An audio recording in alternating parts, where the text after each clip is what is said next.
So, the skies over Gaza are ringing with celebratory gunfire 2 hours after a ceasefire deal between Israel and Hamas came into effect. The truce, brokered by Egypt, was reached following 8 days of intense fighting. When it came on the day a bomb exploded on a bus in Tel Aviv, injuring 24 people, the first bombing in the city since 2006.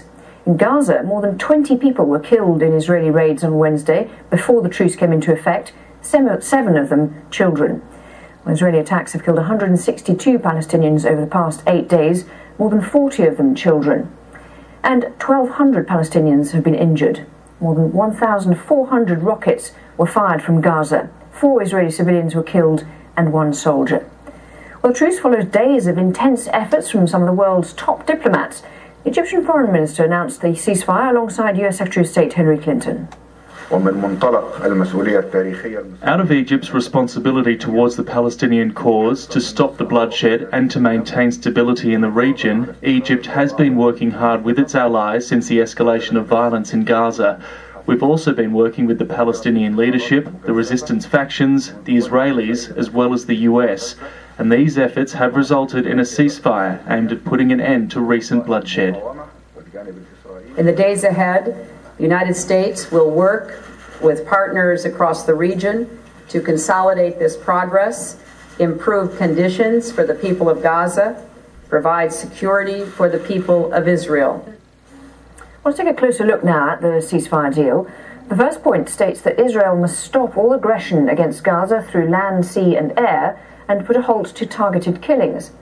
Palestinian factions are to stop all aggression towards Israel, including rocket fire and attacks on the border.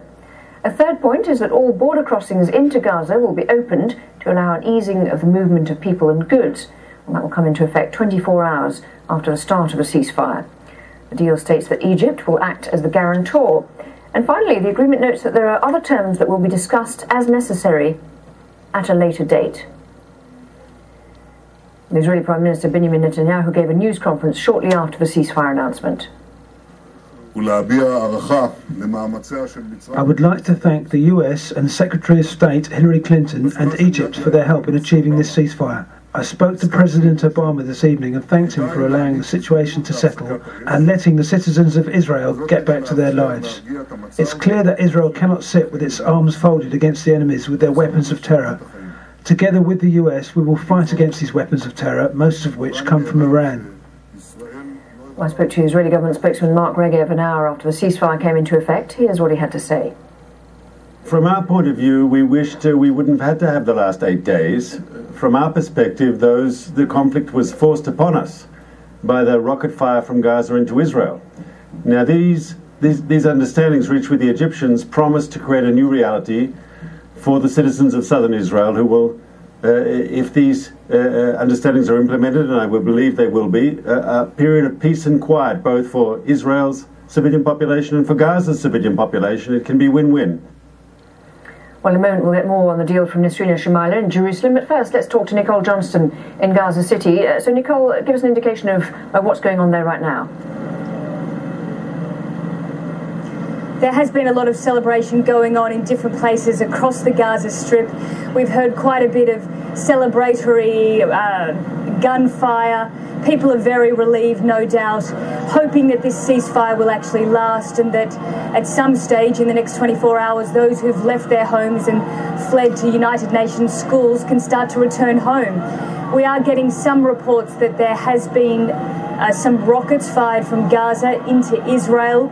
We've also heard a couple of explosions. We're not sure whether that was artillery fire or from an Israeli naval vessel or whether it was simply celebratory explosions inside Gaza City itself. An idea of what it would mean if the borders are opened as per the deal. What impact would that have on ordinary people in Gaza? The devil is definitely in the detail there. It's very difficult to imagine that this agreement would lead to a full lifting of the siege or opening of the borders. If it was a lifting of the siege, I'm sure it would have said it, but in many respects it sounds as though we'll really be just going back to the previous status quo, which is allowing people in and out of Egypt, as was the case before this current escalation, allowing some patients to leave through the Erez crossing into Israel. People in Gaza don't believe that this easing or opening of border crossings will lead to a full opening of the Gaza Strip at all, but they're still waiting to see the detail. Whether it means that Gaza will be allowed to export more goods, which has been one of the major problems here. Gaza receives a lot of goods from Israel, but it's barely allowed to export anything at all. So it would really make a very big difference to the economy here if farmers could export, if manufacturers and factories could get their goods out of Gaza, across to the West Bank or to Europe. But we're still waiting for the detail on exactly what type of easing there will really be. Okay, Nicole, thanks very much indeed live from Gaza City there, where, as you were saying, we can hear the explosions, which are, as you were saying, celebratory in nature. Well, speaking in Cairo, the Hamas leader Khaled Meshal said Israel had failed to destroy Gaza's infrastructure and Egypt had fulfilled their responsibilities. We have held our head high, and it was a defense, but we have been forced to, and the results of the war has been shown on their ugly faces. There will be another round. This is only a stop on the way, and on the way to victory. And Israel will not, I swear to God, will be defeated. It was defeated in Gaza twice. This is a lesson that the resistance is the only choice. So how's news of the ceasefire going down in Israel? Nisrina Shemaila joins us live from there. So is it quiet there at the moment?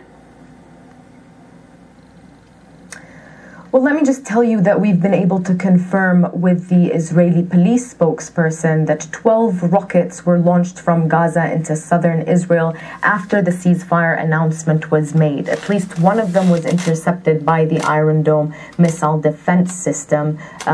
This is as far as the details we're getting from the Israeli police. They're not sharing details about where these rockets exactly landed. We've been speaking to Israelis across the country to just try to gauge their reaction to their government signing a ceasefire agreement. And these people either live in the southern communities that have come under rocket fire or in big cities like Tel Aviv. And some of them told us that the ceasefire is a bad idea, but that they feel the government was forced to sign it because so many people in the southern communities were suffering from the constant rocket fire. One person told us, who was against the ceasefire, said that he can't believe that Israel came to the point that it would actually sign an agreement with Hamas. Other people we spoke to actually welcomed the ceasefire, said it was a good idea.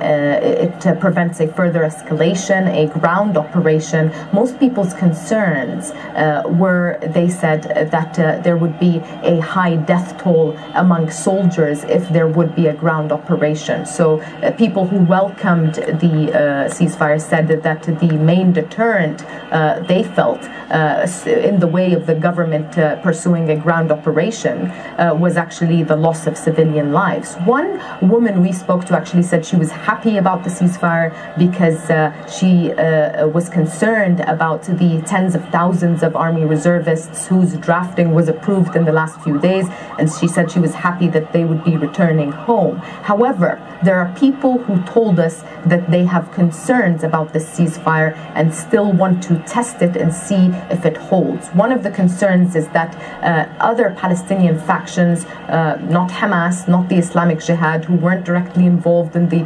negotiations to reach the ceasefire, would act alone. They say this would be a concern for Israelis, and another concern is how long, how sustainable this ceasefire would be, because people told us that they felt, based on their experiences in the past, that usually there's always, they felt, a breach in the ceasefire, and rockets would be fired into Israel from Gaza at some point. So mixed feelings among the Israeli people, but mostly we understood people are welcoming the ceasefire because it avoids the escalation, and they feel the government was simply forced into it so that people or more fatalities wouldn't occur here in Israel or among the soldiers. Nisreen, one of the